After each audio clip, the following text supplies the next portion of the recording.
বিরতির পর স্বাগত। এখন খবর বিস্তারিত। বাদল অধিবেশনের প্রথম দিনেই ললিত গেট নিয়ে ঝড় উঠল সংসদে। অধিবেশন শুরুর পরে ললিত মোদী ইস্যুতে শাসক দলকে চেপে ধরে বিরোধীরা। বিদেশমন্ত্রী সুষমা স্বরাজের পদত্যাগ চেয়ে ব্যানার তুলে ধরেন কংগ্রেস সাংসদ হনুমন্ত রাও। ললিত গেট নিয়ে ঝড় উঠল বাদল অধিবেশনের প্রথম দিনে। দফায় দফায় মুলতবি হয়ে গেল রাজ্যসভার বাদল অধিবেশন। মঙ্গলবার অধিবেশন শুরুর পরে ললিত মোদী ইস্যুতে শাসক দলকে চেপে ধরে বিরোধীরা। জোট বেঁধে হইচই শুরু করে দেন বিরোধী সাংসদরা। ওয়েলে নেমে বিক্ষোভ দেখাতে থাকেন তারা। The leader of the opposition today was a minister in the then government. From this very place, sir, I suggested and I supported the then leader of the opposition, which has said that a discussion in the House is not a substitute for investigation. We are not investigating. केंद्रीय मंत्री इनके ऊपर आरोप लगे, अगर बिना इस्तीफा हुए सिमल ये सदन चलने दिया गया तो ये उचित नहीं होगा। अगर बिना इस्तीफा दिए पहले इस्तीफा दे तब सदन चलेगा, ये तो सदन नहीं चलेगा। সুষমা স্বরাজের পদত্যাগ চেয়ে ব্যানার তুলে ধরেন কংগ্রেস সাংসদ হনুমন্ত রাও। এদিন সংসদের অধিবেশনের আগে এনডিএ এর বৈঠক বসে। সূত্রের খবর, বৈঠকে কৃষকের কাছে তার সরকারের ভাবমূর্তি খারাপ বলে স্বীকার করেছেন প্রধানমন্ত্রী। कल बहुत ही अच्छे माहौल में सर्वदलीय बैठक हुई है और देश को आगे बढ़ाने के लिए महत्वपूर्ण निर्णय सब मिलकर के करें। गत सत्र में कुछ राजनीतिक दलों ने ये आश्वासन दिया था कि अगले सत्र में कुछ काम प्रायोरिटी पर पूरे कर दिए जाएंगे। इसलिए मुझे आशा है कि इस सत्र में काफी अच्छे निर्णय होंगे। অন্যদিকে একজন বর্তমান ও 13 জন প্রাক্তন সাংসদের মৃত্যুতে শোক জ্ঞাপন করে দিনের মতো মুলতবি হয়ে যান লোকসভার অধিবেশন। তবে অধিবেশন শুরুর পরেই বিদেশমন্ত্রীকে স্বাগত জানান এনডিএ এর বেশ কয়েকজন সাংসদ। এনডিএ এর যে তার পাশেই আছে তা এদিন স্পষ্ট করে দেয় বিজেপি এবং তার শরিক দলগুলি। তবে আগামীকাল ব্যাপক দুর্নীতি নিয়ে লোকসভায় মুলতবি প্রস্তাব আনতে চলেছে কংগ্রেস। সোনিয়া ও রাহুলের সঙ্গে দলের সাংসদের বৈঠকের পর ঠিক হয়েছে লোকসভায় ব্যাপক নিয়ে ঝড় তুলতে তৈরি কংগ্রেস। সংসদ বিষয়ক মন্ত্রী ভেঙ্কাইয়া নাইডু জানিয়েছেন ললিত বিতর্কে সংসদে বক্তব্য রাখতে প্রস্তুত বিদেশমন্ত্রী Sushma Swaraj. The Parliament should reflect the aspiration of the people, discuss all important issues. Even if there are allegations also, they need to be discussed. The government has no intention to prevent any debate or discussion whatsoever. Bureau report, খবর Tripura. Supreme কোর্টে খারিজ হয়ে গেল 1993 সালের Mumbai serial blast মামলায় দোষী সাব্যস্ত ইয়াকুব মেমনের ক্ষমার আর্জি। ফলত নির্ধারিত সময় অনুযায়ী আগামী 30 জুলাই ফাঁসি হচ্ছে মেমনের। সুপ্রিম কোর্টে খারিজ হয়ে গেল 1993 সালের মুম্বাই সিরিয়াল ব্লাস্ট মামলায় দোষী সাব্যস্ত ইয়াকুব আব্দুল মেমনের ক্ষমার আর্জি। ফলত নির্ধারিত সময় অনুযায়ী আগামী 30 জুলাই ফাঁসি হচ্ছে মেমনের। ফাঁসি কাট থেকে মুক্তি পাওয়ার জন্য মঙ্গলবারের শুনানি ছিল মেমনের কাছে শেষ সুযোগ। बाद में सुप्रीम कोर्ट में अपील चल गई, बाद में मेरे ख्याल से रिव्यू पिटीशन हो गई, फिर प्रेसिडेंट के पास मर्सी पिटीशन हो गई और ये क्यूरेटिव पिटीशन, इसका फैसला हो गया। मुझे तो ऐसा लगता है कि जो पॉइंट्स उन्होंने कोर्ट के सामने रखने के लिए पेश किए थे उसमें शायद सब्सटेंस नहीं पाया गया। 1993 সালের মুম্বাই বিস্ফোরণ মামলায় এই প্রথম কারো মৃত্যুদণ্ড হতে চলেছে। এই মুহূর্তে নাগপুর সেন্ট্রাল জেলের বাসিন্দা মেমন। কড়া নিরাপত্তার মোড়কে ঢাকা বিশেষ সেলে সোমবার মেমনের সঙ্গে দেখা করেন তার ভাই উসমান মেমন ও আইনজীবী। এই বছর এপ্রিলে 53 বছরের মেমনের ক্ষমার আর্জি খারিজ করে দিয়েছিলেন রাষ্ট্রপতি প্রণব মুখার্জি। মহারাষ্ট্রের মুখ্যমন্ত্রী দেবেন্দ্র ফড়নবিস জানিয়েছেন তার সরকার শীর্ষ আদালতের নির্দেশ অনুযায়ী কাজ করবেন। সম্ভবত নাগপুর জেলেই ফাঁসি হবে মেমনের। বর্তমানে সেখানেই সে বন্দী রয়েছে। 2007-এ টাডা আদালতে মেমন দোষী সাব্যস্ত হয়। আদালত তার মৃত্যুদণ্ড দেয়। তদন্তে জানা গিয়েছে মুম্বাইতে 1993-এর 12 মার্চ ধারাবাহিক বিস্ফোরণ ঘটানোর ষড়যন্ত্রে দাউদ ইব্রাহিমের সাগরের টাইগার মেমন তার ভাই ইয়াকুবকে শামিল করে। 1993 সালের 12 মার্চ মুম্বাইয়ে পরপর 13টি বিস্ফোরণে প্রাণ হারান 257 জন, আহত হয়েছিলেন 700 জন। 2007 সালে 27 জুলাই টাইগার মেমনের ভাই ইয়াকুব মেমনের ফাঁসির আদেশ দেয় টাডা আদালত। ব্যুরো রিপোর্ট, খবর ত্রিপুরা। মধ্যযুগীয় নির্মমতার সাক্ষী থাকলো অসম। ডাইনি অপবাদে এক প্রৌঢ়ার শিরচ্ছেদ করল সে রাজ্যের এক গ্রামের গ্রামবাসীরা। ঘটনাটি ঘটেছে অসমের শোণিতপুর জেলায়। ঘটনায় 3 অভিযুক্তকে আটক করেছে পুলিশ। মধ্যযুগীয় নির্মমতায় সাক্ষী থাকলো এবার অসম। ডাইনি অপবাদে এক প্রৌঢ়ার শিরচ্ছেদ করল সে রাজ্যের একটি গ্রামের গ্রামবাসীরা। হাড়হিম করা এই ঘটনাটি ঘটেছে অসমের শোণিতপুর জেলায়। সুপারিনটেন্ডেন্ট অফ পুলিশ বিশ্বনাথ চারিয়ালি জানিয়েছেন, মণি উরাং নামের বছর 60-এর এই মহিলাকে ভীমাজুলি গ্রামে তার বাড়ি থেকে টেনে বার করার পর তার উপর হামলা চালানো হয়। মণি উরাংয়ের বিরুদ্ধে ডাইনি বিদ্যা চর্চার অভিযোগ আনা হয়েছিল। প্রাথমিক তদন্তে জানা গেছে ওই গ্রামেরই এক দম্পতি অন্যান্য গ্রামবাসীকে মণি উরাংয়ের বিরুদ্ধে খেপিয়ে তোলে। ধারালো অস্ত্র দিয়ে এই প্রৌঢ়ার শিরচ্ছেদ করার আগে তাকে বেধড়ক মারধর করা হয়। খবর পেয়ে ঘটনাস্থলে পুলিশ পৌঁছতে গেলে তাদের বাধা দেয় গ্রামবাসীরা। Assistant superintendent of police Samad হোসেনের নেতৃত্বে পুলিশের একটি দল কোনো রকমে উন্মত্ত জনতাকে হটিয়ে মৃতদেহকে উদ্ধার করে। মৃতদেহটি ময়নাতদন্তের জন্য পাঠানো হয়েছে। এখনো পর্যন্ত এই ঘটনার সঙ্গে জড়িত থাকার অভিযোগে 3 জনকে গ্রেফতার করা হয়েছে। উদ্ধার করা হয়েছে ঘাতক অস্ত্রটিও। ডাইনি মানুহ উঠাই লৈ যাব, 2-3 জন তাত বন্ধ কৰিব, তেতিয়া আকৌ মেলি দিব আৰু তেনেকুৱা আকৌ সি বেয়া কাম কৰিব। সেইকাৰণে এতিয়া ৰাইজৰ মানুহে সেই বুঢ়ীটো মানে হত্যা কৰিলে। আৰু এইটো অকল এটা মানুহে হত্যা কৰা বুলি নহয়, গোটেই মানুহ ৰাইজৰ মানুহে এইটো হত্যা কৰিছে। ব্যুরো রিপোর্ট, খবর ত্রিপুরা। আবার নিয়ে নিচ্ছি ছোট্ট বিজ্ঞাপন বিরতি, সঙ্গে থাকুন।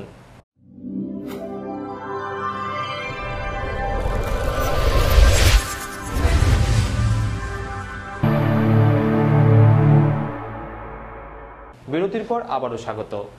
রাজধানী আগরতলার প্রীতম রায় হত্যা মামলার তদন্তভার হাতে নিয়েছে সিআইডি। মামলা হাতে নিয়ে তদন্তে নেমে মৃত প্রীতমের ভাড়া বাড়িতে যায় সিআইডি। বাজেয়াপ্ত করা হয় কিছু জিনিস। এদিকে সেন্ট্রাল ডিএসপি রাজেন্দ্র দত্তের দেওয়া ক্ষতিপূরণের পরামর্শকে ঘিরে ছিছি রব উঠেছে জনমনে। সম্প্রতি রাজধানী আগরতলার জগহরিমোড়ার যুবক প্রীতম রায়ের রহস্য মৃত্যুর ঘটনার মামলা তদন্তভার হাতে নিয়েছে সিআইডি। মামলা হাতে নিয়ে সিআইডির একটি টিম মঙ্গলবার প্রথম তদন্তে নেমে রাজধানীর উত্তর গেট স্থিত প্রীতমের ভাড়া বাড়িতে যায়, যেখানে প্রীতম ও তার স্ত্রী বসবাস করত এবং সেখানেই প্রীতমের রহস্যজনকভাবে মৃত্যু হয়। সিআইডি আধিকারিকরা নিহতের বাবাকে সঙ্গে নিয়ে ওই বাড়িতে যান ও ঘুরে খুঁটিনাটি জিনিসপত্র খুঁটিয়ে দেখে কিছু জিনিস বাজেয়াপ্ত করে সঙ্গে নিয়ে আসেন বলে উপস্থিত সংবাদ মাধ্যমকে জানান এক আধিকারিক। এর বেশি জানাতে রাজি হননি তারা। আজকে দেখলাম, সার্চ করলাম, মাত্র নিলাম তদন্ত দেখছি আমরা কিছু জিনিসপত্র সিজ করেছি, দেখেছি। সাধারণ মানুষ সহ মৃত প্রীতমের শুভানুধ্যায়ীদের মতো এক প্রকার অন্ধকারে হেঁটেছে। এখন সিআইডি কি পারবে তরতাজা যুবকের রহস্য মৃত্যুর কারণ উদ্ধার করতে? এদিনও নিহত প্রীতমের বাবা বলেন, তারা প্রথম থেকে দাবি করে আসছেন প্রীতমের স্ত্রী সুচিস্মিতার বাবা, মা ও জেঠুকে গ্রেপ্তার করতে। তাদের এই দাবি এখনো পূরণ হয়নি বলেও জানান। পাশাপাশি তিনি এদিন জানান, এই মামলা তুলে নিয়ে ছেলের মৃত্যুর জন্য 20 লক্ষ টাকা ক্ষতিপূরণ দাবি করার জন্য সেন্ট্রাল ডিএসপি রাজেন্দ্র দত্ত তাকে পরামর্শ দিয়েছিলেন। তারা যে জিনিসই নিয়েছে, আমি এক জায়গাতে আমার বসায় রাখছে, তার কাজ করছে, তাও আমি জানি না। কিন্তু কিছু কিছু জিনিস, টাকা পয়সা, কাগজপত্র অনেক কিছু তারা সিজ করছে। এই দাবিটা এখনো পূরণ হয় না। তাদের কি ভূমিকা, পুলিশের কি ভূমিকা নিল, আমি এটা সঠিক তথ্য না পেয়ে মুখ্যমন্ত্রীর কাছে গিয়েছিলাম। হ্যাঁ, ডিজি সাহেবের সামনে আমি ডাইরেক্ট কমপ্লেন করেছি যে আমাকে 20 লক্ষ টাকা ক্ষতিপূরণের জন্য আমাকে উনি বলেছে। পুলিশের দায়িত্বপূর্ণ পদে থেকে এমন একটি বড় ঘটনাকে মীমাংসার মাধ্যমে শেষ করার পরামর্শ দেওয়ার জন্য বুদ্ধিজীবী মহলে ছিছি রব উঠেছে। পুলিশের এই ধরনের ন্যাক্কারজনক ভূমিকায় পুলিশ বাহিনীর প্রতি সাধারণ মানুষের বিশ্বাস তলানিতে এসে ঠেকেছে। একই অবস্থা সিআইডিরও। অনেক তদন্তে সিআইডি ডাহা ফেল করেছে।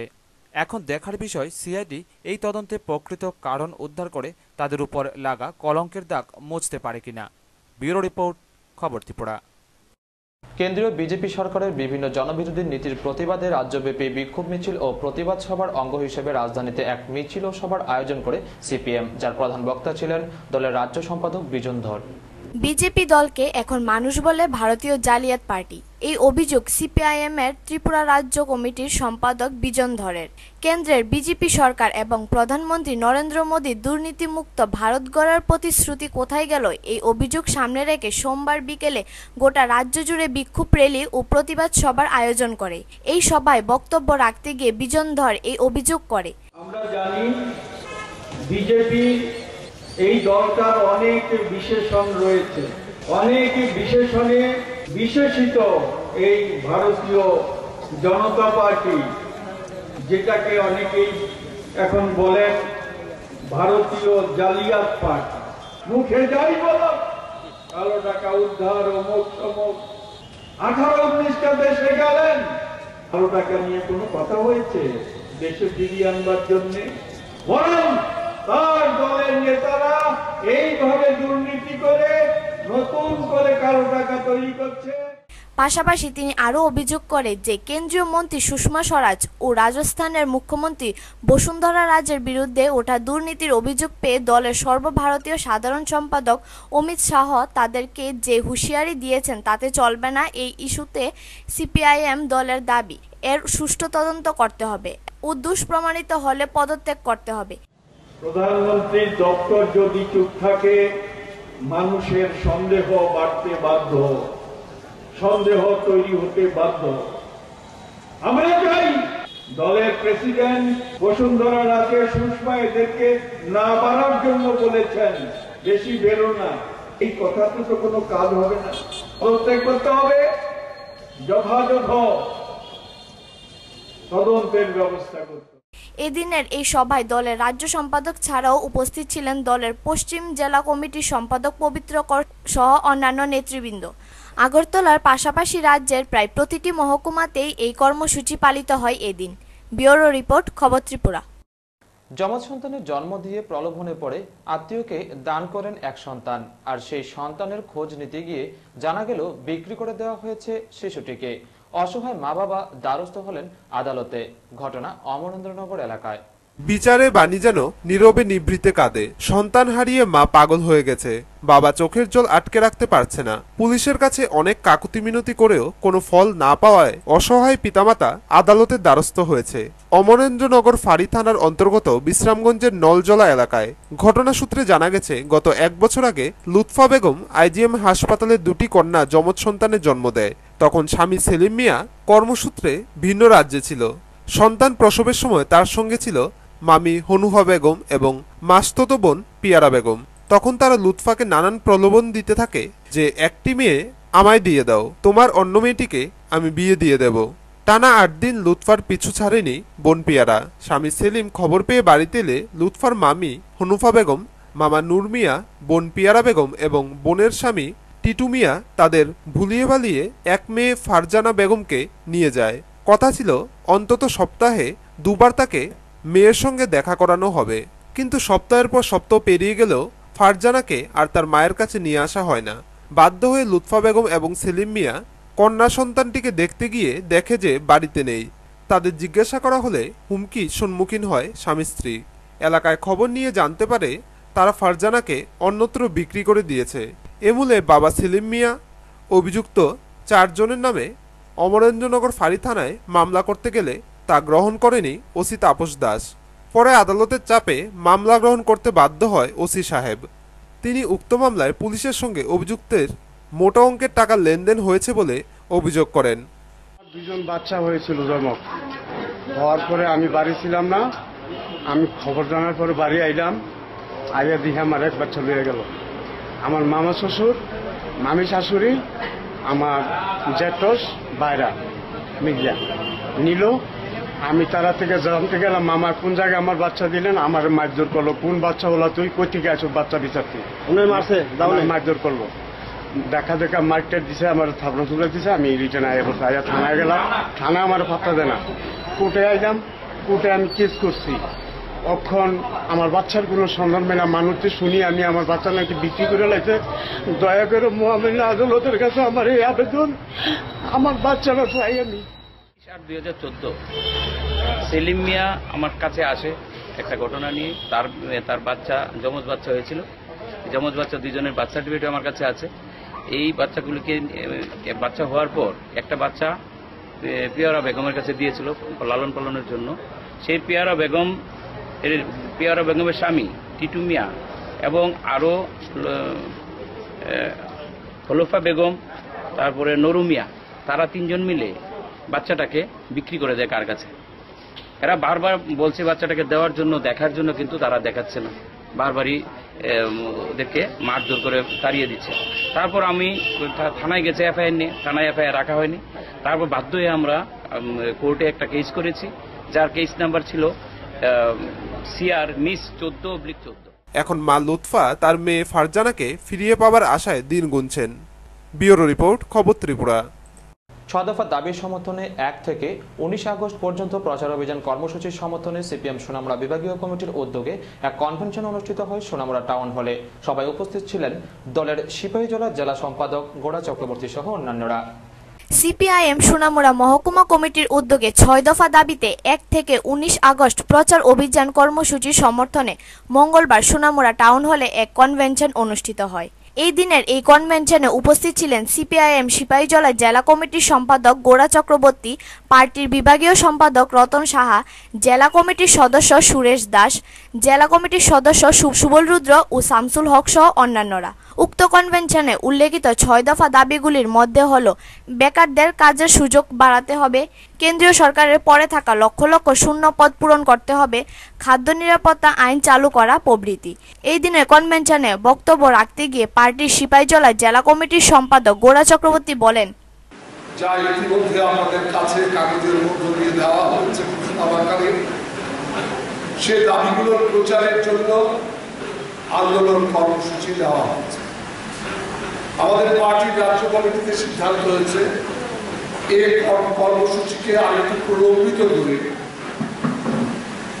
15ই আগস্ট অতিক্রম করে 19 আগস্ট আমরা মানববন্ধন কর্মসূচির মধ্য দিয়ে মোদী সরকারের জনবিরোধী নীতিগুলোর বিরুদ্ধে ব্যাপক মানুষকে আমাদের রাজ্যে সমবেত করব। এই দিনের এই কনভেনশন থেকে 1 থেকে 19 আগস্ট পর্যন্ত নানা কর্মসূচি পালনের সিদ্ধান্ত হয়। উক্ত কনভেনশনে বক্তব্য রাখতে গিয়ে পার্টির বিভাগীয় সম্পাদক রতন সাহা বলেন, কেন্দ্রীয় সরকারকে প্রত্যাহার করে নিতে হবে, বেকারদের কাজের সুযোগ বাড়াতে হবে, কেন্দ্রীয় সরকারের বিভিন্ন দপ্তরে পড়ে থাকা লক্ষ লক্ষ শূন্য পদ পূরণ করতে হবে। 5 নম্বর, খাদ্য নিরাপত্তা আইন চালু করো, APL BPL নির্বিশেষে সব পরিবারে মাসিক 2 টাকা কেজি দরে 35 কেজি চাল সরবরাহ করতে হবে। পূর্বোত্তরের রাজ্যগুলো বিশেষ পর্যায়ভুক্ত রাজ্যের মর্যাদা অক্ষুণ্ণ রাখতে হবে, তাদের প্রতি কেন্দ্রীয় সরকারের আর্থিক বঞ্চনা চলবে না। এই দিনের অনুষ্ঠানে সিপিআইএম কর্মী সমর্থকদের উপস্থিতি ছিল লক্ষণীয়। Two-tone Chowdhury report. বক্তব্য রাখতে বিজেপি পরিচালিত কেন্দ্রীয় সরকার ও বিভিন্ন রাজ্য সরকারগুলির সীমাহীন দুর্নীতির বিরুদ্ধে সরব হল বামফ্রন্ট। দেশব্যাপী বিক্ষোভের অঙ্গ হিসেবে সিপিএম কৈলাসহর বিভাগীয় কমিটির উদ্যোগে কৈলাসহরেও অনুষ্ঠিত হল প্রতিবাদ মিছিল ও সভা। সভায় সাধারণ মানুষের উপস্থিতি ছিল চোখে পড়ার মতো। বিজেপি পরিচালিত কেন্দ্রীয় সরকার ও বিভিন্ন রাজ্য সরকারগুলোর সীমাহীন দুর্নীতির বিরুদ্ধে গোটা দেশব্যাপী বাম দলের বিক্ষোভ কর্মসূচির অঙ্গ হিসেবে সোমবার কৈলাসহরে বিক্ষোভ মিছিল ও পথসভা সংগঠিত করা হয়। এদিন বিকালে সিপিএম এর বিভাগীয় কার্যালয়ের সামনে থেকে এই বিক্ষোভ মিছিল শুরু হয়। ব্যাপক অংশের নারী পুরুষ এই মিছিলে সামিল হন। কেন্দ্রীয় সরকারের বিরুদ্ধে স্লোগানে মুখরিত মিছিল শহরের বিভিন্ন রাস্তা পরিক্রমা করে পুরাতন মোটর স্ট্যান্ডের পথসভায় মিলিত হয়। পথসভায় উপস্থিত ছিলেন সিপিএম এর কৈলাসহর মহকুমা সম্পাদক লক্ষণ কর, দলের জেলা কমিটির সদস্য কৃষ্ণেন্দু চৌধুরী, বিশ্বরূপ গোস্বামী, মহকুমা সম্পাদক মণ্ডলীর সদস্য কান্তিলাল দেব, নারী নেত্রী সুমিত্রা দেবনাথ, সিপিআইএমএল লিবারেশনের নেতা জয়দীপ রায় সহ অন্যান্যরা। সিপিএম নেতা কান্তিলাল দেব প্রধানমন্ত্রী নরেন্দ্র মোদীর নেতৃত্বাধীন কেন্দ্রীয় সরকারের বিরুদ্ধে আক্রমণ জানাতে গিয়ে বলেন, এর পরের বছর আরেকজন ডিমকে অগ্নিদগ্ধ অবস্থায় পাওয়া যায়। এর পরবর্তী সময়ে এই ৭৭ লক্ষ ছাত্রদের যারা অভিভাবক, তাদের মধ্যে ২০০০-এর মতো জেলে গেছে, তাদের বিরুদ্ধে ব্যবস্থা নেওয়া হয়েছে। যারা এটার সঙ্গে জড়িত এবং সাক্ষী ছিল। দেখা গেছে তাদেরকে একজন একজন করে খুন করা হয়েছে, 49 জনকে খুন করা হয়েছে। এটা কোন ভারতবর্ষ? কোন ভারতবর্ষ? ব্যুরো রিপোর্ট, খবর ত্রিপুরা। কেন্দ্রীয় সরকারের বিভিন্ন জনবিরোধী নীতির বিরুদ্ধে দেশ জুড়ে বিক্ষোভ কর্মসূচি সংগঠিত করছে বিভিন্ন বাম সংগঠনগুলি। আর উক্ত দেশব্যাপী কর্মসূচির অঙ্গ হিসেবে ধর্মনগরেও এক বিক্ষোভ কর্মসূচি সংগঠিত করল বামফ্রন্ট, যার নেতৃত্বে ছিলেন সিপিএম উত্তর জেলা কমিটির সম্পাদক অমিতাভ দত্ত। ৭৭ লক্ষ প্রার্থী থেকে ঘুষ আদায়ের যন্ত্র বিজেপির হিন্দুত্ব, গণবন্টনের ৩৬,০০০ কোটি টাকা, ছত্তিশগড়ে যায়নি ঢাকা বিজেপি মার্কা দুর্নীতি, আইপিএল, দেশ যাচ্ছে রসাতল ইত্যাদি স্লোগান নিয়ে সারা দেশের সাথে ধর্মনগরের রাস্তায় নেমে বিক্ষোভ প্রদর্শন করে বামফ্রন্ট। উত্তর জেলা কমিটির সম্পাদক অমিতাভ দত্তের নেতৃত্বে বিকাল ৪টায় বিশাল মিছিল বের হয়। শহর প্রদক্ষিণ করে সন্ধ্যা ৬টায় তা টাউন হলে শেষ হয়। বামফ্রন্টের প্রতিটি ইউনিট থেকে সদস্যগণ উপস্থিত ছিলেন। মিছিলের শেষে অমিতাভ দত্ত তার সাক্ষাৎকারে বর্তমান কেন্দ্রীয় সরকারের সমালোচনা করে বিভিন্ন দিক সম্পর্কে বলেন। প্রধানমন্ত্রী নরেন্দ্র মোদী বলেছিলেন তিনি নিজেও দুর্নীতি করবেন না এবং কাউকে দুর্নীতি করতে দেবেন না। একটি স্বচ্ছ ভারত গড়তে তিনি বদ্ধপরিকর। কিন্তু আমাদের অভিজ্ঞতা কি, গত 14 মাসে গোটা ভারতবর্ষে একটা অস্বচ্ছ প্রশাসন উপহার দিতে পেরেছেন একমাত্র নরেন্দ্র মোদীজি। দেশের কৃষকদের সর্বনাশ করা ছাড়া, শ্রমিকদের কাজের অধিকার। একজন মন্ত্রী পঙ্কজা মুন্ডে তার দপ্তরের 208 কোটি টাকার পণ্য সামগ্রী তিনি বিনা টেন্ডারে বরাদ দিয়ে দিলেন। 80 কোটি টাকা এমন একটা এনজিওকে পণ্য সামগ্রী সরবরাহ করবার জন্য বরাদ দেওয়া হলো যারা সরকারি খাতায় কালো তালিকার ভুক্ত। এমনকি আরেকজন মন্ত্রী বিনোদ দেওড়া মহারাষ্ট্রের, তিনি 191 কোটি টাকার পণ্য সামগ্রী কিনবার জন্য বরাদ দিয়ে দিলেন বিনা টেন্ডারে। ব্যুরো রিপোর্ট, খবর ত্রিপুরা। তেলিয়ামুড়া মহকুমা ভিত্তিক সংখ্যালঘু ছাত্রছাত্রীদের মধ্যে মেধাবৃত্তি প্রদান অনুষ্ঠান অনুষ্ঠিত হল নেতাজি নগর কমিউনিটি হলে। অনুষ্ঠানের উদ্বোধন করেন তেলিয়ামুড়া পঞ্চায়েত সমিতির চেয়ারম্যান অমরেশ চৌধুরী। তেলিয়ামুড়া মহকুমা ভিত্তিক সংখ্যালঘু ছাত্রছাত্রীদের মধ্যে মেধাবৃত্তি প্রদান অনুষ্ঠান অনুষ্ঠিত হয় নেতাজি নগর কমিউনিটি হলে। অনুষ্ঠানে উপস্থিত ছিলেন তেলিয়ামুড়া মহকুমা শাসক বিম্বিসার ভট্টাচার্য। অনুষ্ঠানের উদ্বোধন করেন তেলিয়ামুড়া পঞ্চায়েত সমিতির চেয়ারম্যান অমরেশ চৌধুরী। প্রধান অতিথি ছিলেন তেলিয়ামুড়া পুর পরিষদের চেয়ারম্যান সুকেন্দু বিকাশ দাস, তেলিয়ামুড়া ওয়াকফ বোর্ডের চেয়ারম্যান অশোক দাশগুপ্ত সহ অন্যান্য অতিথিরা। এই অনুষ্ঠানে তেলিয়ামুড়া মহকুমার 6টি বিদ্যালয়ের 61 জন ছাত্রছাত্রীকে মেধা পুরস্কার দেওয়া হয়। এর মধ্যে প্রথম থেকে পঞ্চম শ্রেণী পর্যন্ত 46 জনকে 1000 টাকা করে এবং ষষ্ঠ থেকে দশম শ্রেণী পর্যন্ত 15 জনকে 5000 টাকা করে বৃত্তি প্রদান করা হয়। এছাড়াও এই অনুষ্ঠানে 2টি বিদ্যালয়ের 5 জন ছাত্রকে বিশেষ উৎসাহ হিসেবে বৃত্তি প্রদান করা হয় 500 টাকা করে। ব্যুরো রিপোর্ট, খবর ত্রিপুরা। ঊনকোটি জেলার পুলিশ প্রশাসনের উদ্যোগে কৈলাসহর কামরাঙ্গাবাড়ি পুলিশ লাইনে পালিত হল বনম উৎসব। অনুষ্ঠানে উপস্থিত ছিলেন ঊনকোটি জেলা পরিষদের সভাধিপতি কল্পনা দেবনাথ সহ অন্যান্যরা। ঊনকোটি জেলার পুলিশ প্রশাসনের উদ্যোগে 20 জুলাই কৈলাসহরের কামরাঙ্গাবাড়ি পুলিশ লাইনে বনম উৎসব পালিত হল। এই অনুষ্ঠানে উপস্থিত ছিলেন ঊনকোটি জেলা পরিষদের সভাধিপতি কল্পনা দেবনাথ, জেলাশাসক মৃণালকান্তি নাথ, জেলার পুলিশ সুপার জল সিং মিনা, অতিরিক্ত পুলিশ সুপার নবদ্বীপ জমাতিয়া সহ অন্যান্য আধিকারিকরা। ঊনকোটি জেলা পরিষদের সভাধিপতি কল্পনা দেবনাথ বলেন, গাছ হলো মানুষের সন্তানের মতো। মানুষের সন্তানরা যেমন বড় হলে দেশের কাজ করে, সমাজ গঠনের কাজ করে, ঠিক তেমনি একটি চারা গাছ বড় হয়ে আমাদের ফলমূল এবং আহার যোগায়। তিনি আরো বলেন, বড় সম্পদকে আমরা যাতে বাঁচিয়ে রাখতে পারি তার জন্য আমরা সর্বক্ষণের মানুষ, তার জন্য আমরা কাজ করে যাব এবং আমরা যে যেখানে আছি প্রতিটি ক্যাম্প, অফিস, আদালত, সব জায়গাতে, স্কুল, কলেজ, আমরা সব জায়গাতে গাছ লাগাবো। সেই গাছকে এবং বাঁচিয়ে রাখবো। শুধু গাছ লাগালে শেষ কথা নয়, সে গাছকে বাঁচিয়ে রাখতে হবে। বাঁচিয়ে রাখলে এই গাছ। ব্যুরো রিপোর্ট, খবর ত্রিপুরা। খবর শেষ করার আগে আবারও দেখে নিচ্ছি খবর শিরোনাম। খবর শিরোনাম নিবেদন করছে